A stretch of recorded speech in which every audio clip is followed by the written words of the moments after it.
कहानी की शुरुआत होती है 1973 की सोवियत सेंट्रल जेल में, जहां बोहेमियन नाम का एक कैदी था जिसे लगभग 2 साल पहले जेल हुई थी। उसने देखा कि कैप्टन वकील्स्की एक बहुत ही निर्दयी आदमी था जो अपने मजे के लिए कैदियों को बुरी तरह पीटता था। जल्द ही बोहेमियन को एक वर्कशॉप के बारे में पता चला जहां हर एक कैदी काम करने का सपना देखता था। असल में जो भी कैदी उस वर्कशॉप में 2 दिन काम करेगा उसकी जेल की सजा से 3 दिन कम हो जाते थे। साथ ही वर्कशॉप में काम करते हुए ध्यान काम पर ही लगा रहता और दिन आराम से कट जाता।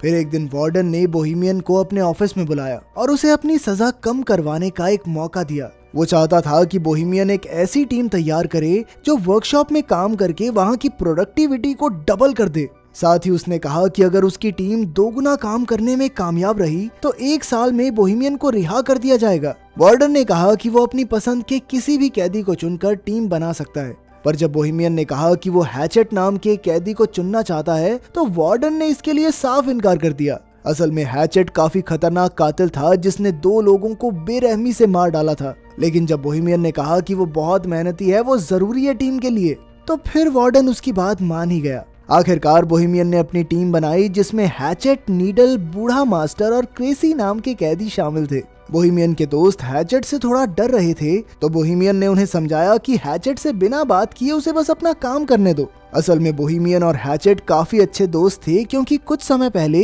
हैचेट ने बोहेमियन की जान बचाई थी।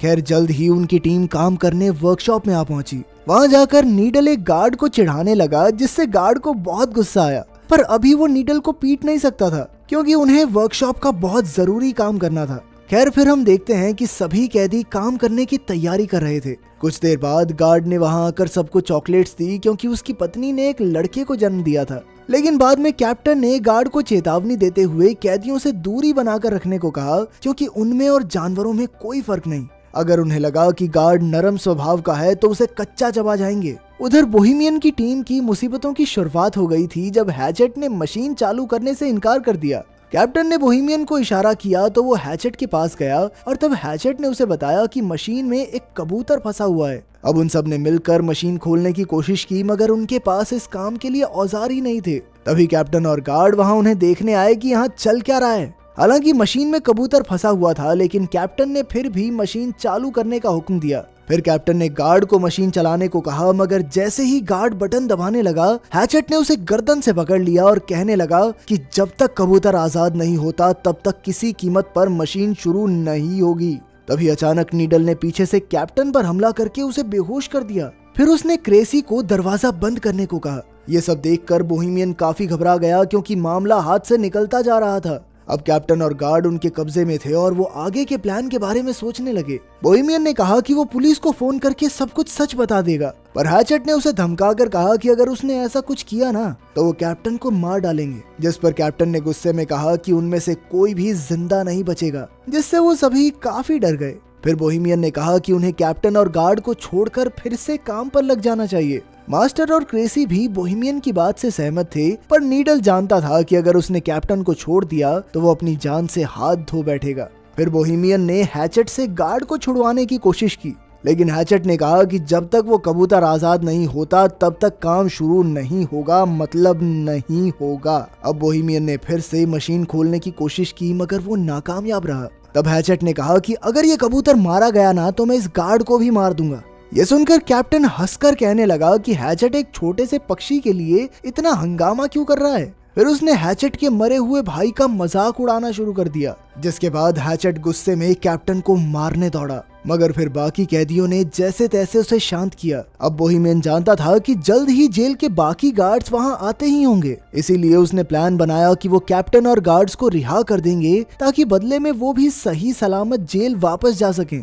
खैर कुछ ही देर में गार्ड आकर दरवाजा खटखटाने लगे। तभी कैप्टन ने चिल्लाकर उन्हें सारा हाल बता दिया। बोहेमियन ने दरवाजे पर जाकर अपनी बात कही, पर तभी गार्ड्स बाहर से दरवाजे को खोलने लगे। फिर एक गार्ड गाड़ी में बैठकर बाकी गार्ड्स को बुलाने चला गया। उधर बूढ़े मास्टर ने कहा कि वो बाहर जाकर गार्ड से बात करेगा। फिर वो हाथ खड़े करके दरवाजे से बाहर निकला तो एक गार्ड ने उस पर बंदूक तान दी। फिर अचानक उस गार्ड ने बिना किसी बात के ही गोली चला दी, जिससे मास्टर की मौके पर ही मौत हो गई। जब बोहेमियन और उसके साथियों को इसका पता चला तो बोहेमियन ने गुस्से में कंट्रोल यूनिट ही तोड़ डाला, जिससे दरवाजा फिर से बंद हो गया। फिर कुछ समय बाद जेल वार्डन और एम्बुलेंस वहां पहुंच गई। वार्डन ने कहा कि वो उन कैदियों से बात करके मामला सुलझाना चाहता है। वार्डन ने पुलिस वालों को दूर भेजने की कोशिश की ताकि कैदी डर कर कोई गलत कदम न उठा लें, मगर पुलिस चीफ तो वहां से हिलने को तैयार ही नहीं था।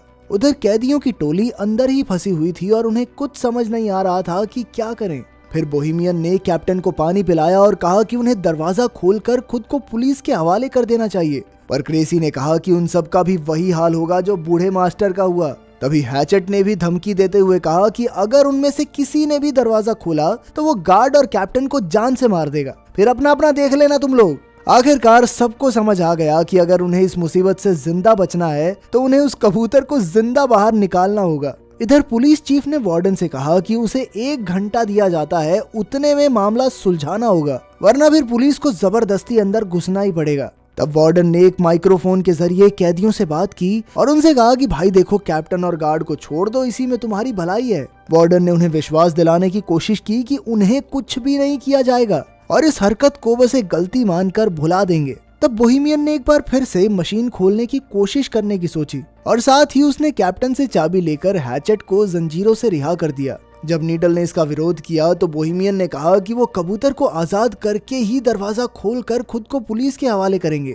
इस बात से नीडल और बोहेमियन के बीच हाथापाई शुरू हो गई। नीडल एक औजार से बोहेमियन की जान लेने ही वाला था कि हैचेट ने उसे पीछे से उठाकर दीवार पर दे मारा। इसके बाद वो सब मशीन खोलने में जुट गए। फिर हैचेट ने अपनी बाजुओं के जोर से कुछ ही देर में ढक्कन खोल दिया, लेकिन अब भी एक और परत उतारनी बाकी थी। उन्होंने देखा कि कबूतर अब भी जिंदा था। तब बोहेमियन ने हैचेट से पूछा कि वो एक कबूतर को बचाने के लिए इतना जोर क्यों दे रहा है। फिर हैचेट ने उसे बताया कि उसे हर रोज डरावने सपने आते हैं जिसमें उसे एक कब्र में जिंदा दफना दिया जाता है। वो बुरी तरह चिल्लाता है, मगर अंत में वहीं दम घुटने की वजह से उसकी मौत हो जाती है। अब वो इस कबूतर में खुद को देख रहा था और उसे न जाने क्यों लगता था कि अगर ये कबूतर बच गया तो शायद वो भी बच जाएगा, उसके भी ये बुरे सपने बंद हो जाएंगे। खैर, फिर बोहेमियन ने मशीन खोलने में गार्ड की मदद मांगी तो उसने कहा कि पहले उन्हें कैप्टन को रिहा कर देना चाहिए ताकि कैप्टन बाहर जाकर पुलिस को सब कुछ बता सके, मगर नीडल उसे छोड़ने के लिए हरगिज राजी नहीं था।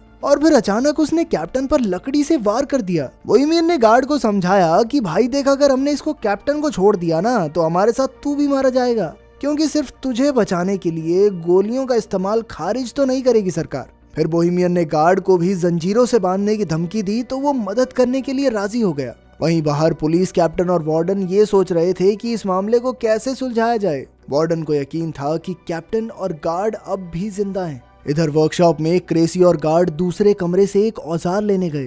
क्रेसी ने कहा कि हैचेट शुरू से ही बुरा आदमी नहीं था, पर एक रात ने उसकी पूरी जिंदगी तबाह करके रख दी। उस रात हैचेट के भाई की शादी थी और उसने बहुत ज्यादा शराब पी ली थी। जब हैचेट के भाई ने उसे रुकने को कहा तो नशे में हैचेट ने अपने भाई को ही मार डाला। जब उसके पिता ने उसे रोकने की कोशिश की तो हैचेट ने उनकी भी जान ले ली। कुछ देर बाद जब उसे होश आया तो उसने पछतावे में खुद को पुलिस के हवाले कर दिया। खैर, फिर सभी कैदी मशीन खोलने की कोशिश में जुट गए। तभी बाहर से वार्डन ने बोहेमियन को बात करने के लिए दरवाजे पर बुलाया। असल में उनकी मोहलत का 1 घंटा बीत चुका था, मगर बोहेमियन ने कहा कि उन्हें कबूतर को जिंदा बाहर निकालने के लिए 1 घंटे का समय तो और लगेगा। फिर वार्डन ने अंदर बंधे हुए कैप्टन से बात की तो उसने कहा कि यहाँ तो कोई कबूतर है ही नहीं और ये कैदी तो बस भागने का मौका ढूंढ रहे हैं। खैर, फिर वार्डन ने कहा कि उनके पास कैप्टन और गार्ड को रिहा करने के लिए 60 मिनट और हैं। फिर वार्डन ने बोहेमियन को याद दिलाया कि भाई क्यों पंगा ले रहा है अपनी जिंदगी के साथ, तुझे कहा तो था कि वर्कशॉप का काम पूरा होने पे 1 साल के अंदर रिहा कर देंगे तुझे। लेकिन जब बाकी कैदियों ने ये बात सुनी तो उन्हें बहुत गुस्सा आया, क्योंकि इसका मतलब ये था कि बोहेमियन ने उन्हें अपने फायदे के लिए इस्तेमाल किया था। ये देखकर कैप्टन तो जोर जोर से हंसने लगा और बोहेमियन ने उसे मुक्का मार दिया। फिर वो कैप्टन को रिहा करने लगा तो नीडल ने उसका विरोध किया। तब बोहेमियन ने कहा कि वो सिर्फ कैप्टन को रिहा करेंगे और गार्ड को बंदी बनाकर रखेंगे। फिर जब बोहेमियन कैप्टन को लेकर बाहर आया तो अचानक पुलिस चीफ ने उन पर गोलियां चला दी। अब बोहेमियन तुरंत कैप्टन को वापस अंदर ले आया और मामला फिर बिगड़ गया। उधर बाहर वार्डन ने गुस्से में पुलिस चीफ के मुंह पे मुक्का मारा, पर चीफ ने कहा कि क्या हो गया भाई, उनका समय खत्म हो गया है, बाहर निकालना चाहिए हमारे सोल्जर को। तभी वहां एक ट्रक में कई सिपाही आ पहुंचे। वहीं दूसरी ओर सभी कैदी मशीन के ढक्कन में छेद करने में कामयाब रहे। फिर बोहेमियन ने उसमें अपना हाथ डालकर कबूतर को बाहर निकालने की कोशिश की, मगर वो उसके हाथ नहीं लगा। नीडल ने तो ग्राइंडर की मदद से ढक्कन को काटने की भी कोशिश की, लेकिन कोई फायदा नहीं हुआ। आखिरकार उन्होंने एक और छेद करने का फैसला किया, मगर उनके पास जरूरत के औजार नहीं थे। तब बोहेमियन ने कैप्टन से औजारों वाले कमरे की चाबी ले ली। वहीं बाहर सिपाहियों ने वर्कशॉप के ऊपर धावा बोलने की तैयारी कर ली थी। अंदर कैदी वेल्डिंग मशीन से लोहा पिघलाने में लगे थे, मगर उन्हें मशीन चलानी ही नहीं आती थी। तब कैप्टन उनकी मदद के लिए आगे आया। इधर कैप्टन लोहा पिघला रहा था और उधर सिपाहियों ने दरवाजे पर बॉम्ब फोड़ने की तैयारी कर ली। आखिरकार कैदी मशीन खोलने में कामयाब रहे, मगर वो कबूतर तो वहाँ से उड़ना ही नहीं चाहता था। तभी कैप्टन ने अपनी बंदूक निकालकर कैदियों पर तान दी, लेकिन अचानक हैचेट ने कूदकर उसकी गर्दन पकड़ ली। फिर हैचेट ने उसका सर कुचलकर उसे बेरहमी से मार डाला और ये देखकर गार्ड की तो सिट्टी पिट्टी गुम हो गई। इसके बाद हैचेट ने कबूतर को बाहर निकाला और उसे पानी से साफ किया। तभी अचानक दरवाजे पर जबरदस्त धमाका हुआ और कई सिपाही अंदर घुस आए। सभी कैदी डर कर जमीन पर लेट गए, मगर हैचेट खड़ा हुआ और उसने कबूतर को हवा में उड़ा दिया। तभी पुलिस चीफ ने गोली चलाने का हुक्म दिया और इस वारदात के बाद हैचेट की मौके पर ही मौत हो गई। लेकिन बाकी कैदी जमीन पर लेटे हुए ही कबूतर के आजाद होने की खुशी मनाने लगे। पुलिस चीफ ने उन्हें भी मारने की कोशिश की, मगर पीछे से गार्ड ने उसे रोक दिया। गार्ड ने झूठ कह दिया कि हैचेट ने उन सबको बंदी बना रखा था और इसी वजह से कैदियों को बिना किसी सजा के वापस जेल भेज दिया गया। बोहेमियन और उसकी टीम के लिए हैचेट हीरो बन गया और वहीं कबूतर को आजाद करते ही हैचेट की जिंदगी का मकसद पूरा हो गया और वो चल बसा। तो क्या आपके हिसाब से हैचेट ने सही किया? कमेंट्स में जरूर बताना। मिलते हैं अगली वीडियो में।